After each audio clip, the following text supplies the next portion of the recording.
to be a little bit more quieter. But the interesting thing is, they tell me I have to be quiet, but they'll say nothing about you guys. How about a little bit of excitement? Want some excitement? Yeah, everybody, hands up, hands in the air, hang on. Here we go. Guys, you could not have picked a better time to be here in Seattle because right now it's whale season. If we're like, we're going to see some whales jumping up out there in front of us. I'm sorry, Ms. Luxembourg, you can't see too well. I tell you what, if you guys are really quiet, we actually get to hear some whales. Let's see if we can hear some whale song right now.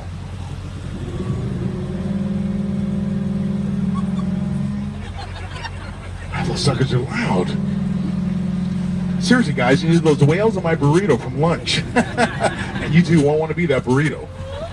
Hey guys, you realize we have the highest ratio of human beings to pet dogs in the city of the United States? For every 6 human beings you see in downtown Seattle, there's 1 pet dog. Just last weekend, Captain Rendezvous was sitting in a saloon right around the corner to the left when a 3-legged dog walks in. A 3-legged dog walks into that saloon and says, "Who shot my paw?" I like you.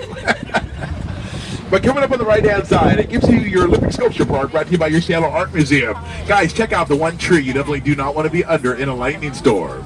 This park is the brainchild of Bill Gates' stepmother. 1996, she's on a fishing trip to Mongolia, where she came with the idea to turn this once contaminated site into this gorgeous walking park. On the weekends, actually give free guided tours throughout this park. Explain everything else. At the bottom of the hill, this greenhouse is actually called the vivarium. They stuck a tree inside this thing down here in 2007, the same year the park opened up. And since then, all those gorgeous ferns have grown out of it. It's a perfect example of how life can seemingly spring from dead material. Don't worry, Miss Luxembourg. You're going to see it right over here to the right in just 1 second. She's like, what are they looking at? Oh, I don't see it. I forgot to ask. I'm so rude. Anybody celebrating anything special today? Any birthdays, anniversaries, special occasions you might want to know about? Celebrating her birthday. Oh, she's like, what? What? Actually, I'm surprised more people don't raise your hand. How do you know it wasn't going to say, congratulations, you get a car? You... Oh, shoot, it was my birthday.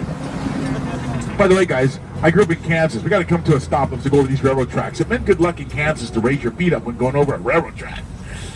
8 in now, Captain. Right, get a quarter of the week, buddy. Ooh, I think my water broke. Oh, look, it's a boy. Hey, guys, remember that TV show called MTV Real World? MTV Rural Seattle Cast 1998 was filmed right here to the right of Pier 70. The cast of that reality TV show lived in a condominium in the sidewalk right here.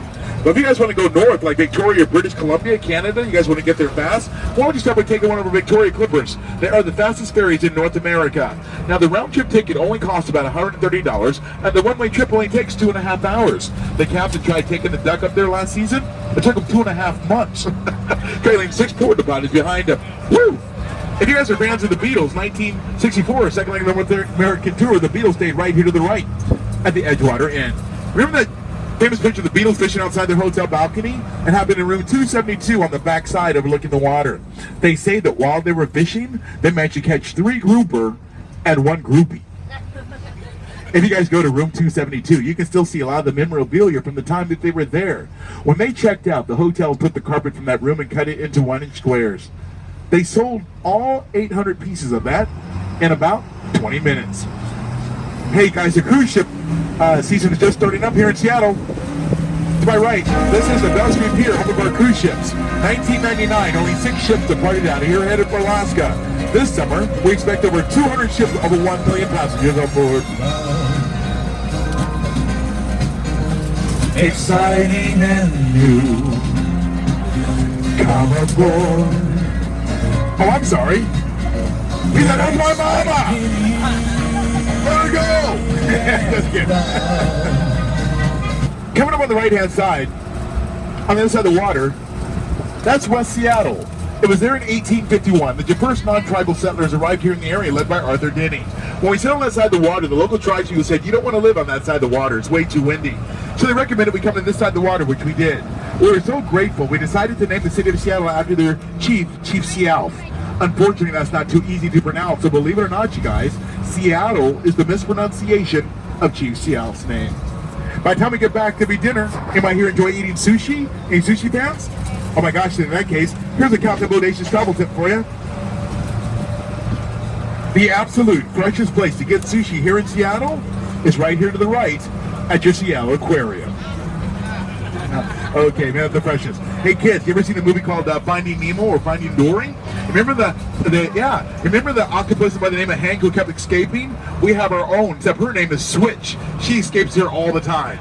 But above there, check out our Great Seattle Wheel. At 175 feet tall, is the tallest Ferris wheel on the West Coast. It has 42 cars, and each one can hold up to 8 people. The cost to go on that is only $14 per person, which really isn't all that expensive considering it's a round-trip ticket. It also marks the spot where in 1898, the clipper ship Portland arrived from Klondike, Alaska, rumored to be unloading 1 ton of gold. But of all the people that went up there to earn the fortune, there was one who came back here and opened up a brand new store that bears his name today. That young miner's name was John W. Nordstrom. I see you had your camera out. I'm going to show you something very rare here in Seattle. It's called Starbucks coffee. Guys, you guys have over 400 Starbucks coffees here in Seattle. We have 25 of them within a 2-mile radius of our Space Needle. So here's what we're going to do. Every time you or I see a Starbucks coffee on this tour, we're going to point it out to each other by going, Starbucks! I want you guys to come back at me with a big cha-ching, just like that for all the money they bring us. Let's try it here real quick. Starbucks coffee, cha-ching! Awesome, only 399 more to go. Oh, speaking of which, in front of us, Starbucks coffee. What? Cha-ching. Hey guys, if you enjoy baseball, the best place in Seattle to get yourself a hot dog is right here to the right at the Frankfurter. Unfortunately, I'm boycotting that place right now. A good friend of mine by the name of Mary used to work there, but she got fired last year. You know why? She put her hair in a bun. Fire station number 5 is the only fire station that sits right next door to a ferry dock that is burnt to the ground twice. Each year we're 26 million passengers a year, overtaking Long Island, New York as the busiest ferry system in the United States. But guys, this is downtown Seattle to your left. Hasn't always been the modern looking town you're looking at. Used to be an old lumber town, sort of a country western flavor to it. And your Captain Bodacious, I am a country boy at heart. Anytime I get a chance to visit my country western roots, I can't let it go by. So if you guys know the words of this song and the dance itself, why don't you guys join in with me?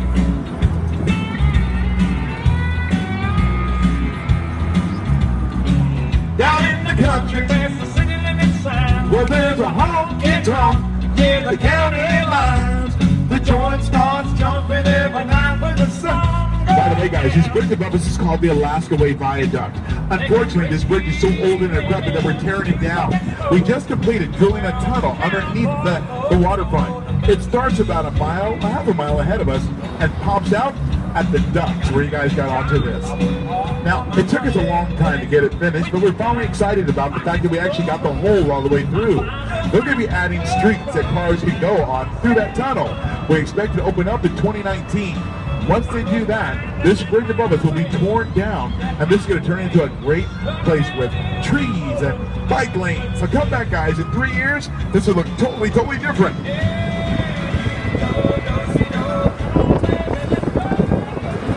I will tell you guys, though, this bridge above us is so old and decrepit. They say the earthquake was to happen here in Seattle, like it did 16 years ago. They say this bridge above us could literally fall down at any moment. I called my boss and I said, what should we do in case of an emergency? If an earthquake was to suddenly happen? He said, you might want to consider turning left. Ooh.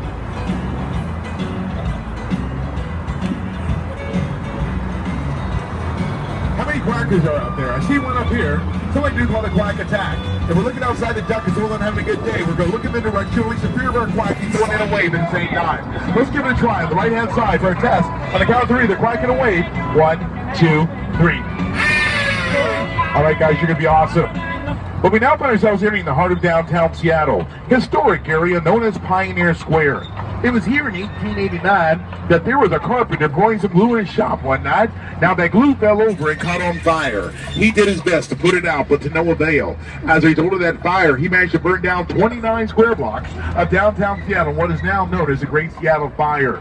Well, Seattle was down, but they weren't out. They decided to rebuild, but with 2 new important rules. Rule number 1, every building that was going to be rebuilt had to be made of non-flammable material. That's why all the buildings you're looking at are made out of brick, mortar, iron, and steel. Rule number 2, we're going to raise the entire city up by 10 feet. Back in the day, the Puget Sound, that water to the left, used to flood downtown Seattle twice a day. So when they rebuilt all these buildings, they all had 2 entrances to them. One down the lower original level, and a second entrance 10 feet higher.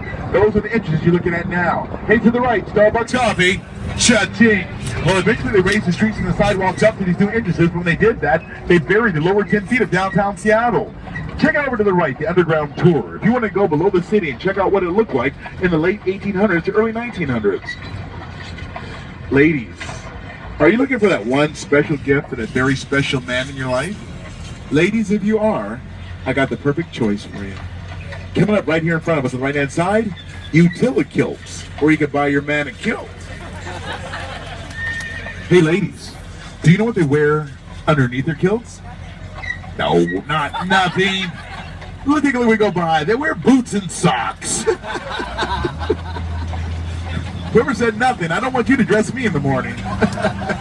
It's a little cold in here. I tell you what, guys, what do you say we leave the old part of downtown, head off to the newer part of downtown? I'm going to show you guys the hardest working man here in Seattle. As you know, every hard working man must have their own theme song, right? Hey, and ours is no different. Our hardest working man's theme song sounds like this. Hammer time.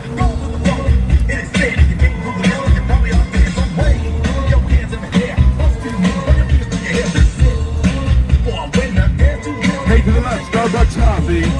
Cha-ching! Hey! Can't touch this. Oh, I'm sorry. I just played this woman right here and said, can't touch this. He looked at me like, I don't want to touch it. I don't blame you one bit, sir. Not one bit. Break it down.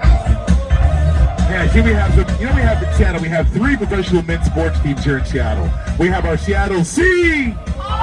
Oh my gosh. Good luck. Yep. We also have our Seattle Mariners baseball team and our Seattle Sounders FC soccer team. They play in 2 stadiums located only about a mile behind us. A great tradition we have here in Seattle is that whenever there's a home game, the fans will put on their team colors and march from the Space Needle, right when we started from the tour, walk down First Avenue, where we're on right now, to those 2 stadiums, guys. It's a wonderful, wonderful tradition, and we are such great sports fans right here in Seattle. I do see we have a lot of ladies on board. Now, ladies, if you were to come to Seattle for a special occasion but forgot to bring something nice stuff to wear, if they're going to rank one store to buy something nice stuff to wear to a wedding here in Seattle, it'd be right here to the left at the North Face. Wow, that's fancy. I just read in the paper that we are now #1 in the world with a number of construction cranes. Can you believe that? We're #1, Dubai is #2, Melbourne, Australia, #3. Now, we're kind of excited about the fact that Seattle continues to grow and change, right? All new stuff. Unfortunately, to put in new buildings, I'm going to have to tear down some iconic stuff.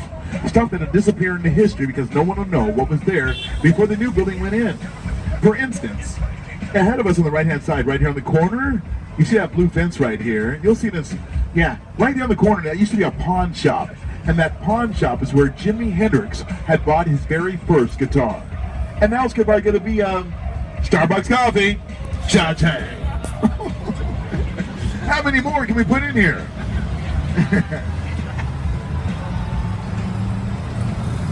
So, who is the hardest working man in Seattle? I want you guys to keep an eye out in front of us on the right-hand side up in the air. His name is the Hammering Man.